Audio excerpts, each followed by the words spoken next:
How to add an artboard in Figma.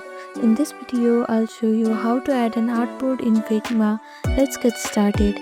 First, make sure you have downloaded Figma on your device. After that, open Figma app and open a file or create a new one. Here I have already opened this untitled file.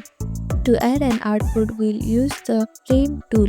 You can either press the F key on your keyboard or click on the frame icon on the menu bar, which is this one. Next step is to choose our preset or draw. You can now click and drag to draw a custom artboard or pick a preset size on the right like iPhone, desktop or tablet. Choose the required dimensions according to your preference. After that, you can also rename the artboard.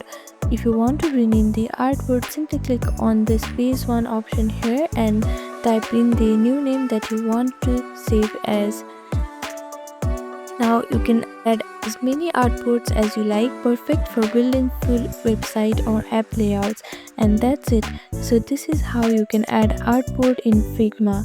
Thank you for watching this video. Please do not forget to like, share and subscribe to our channel and comment down below if you have any other queries. Thank you.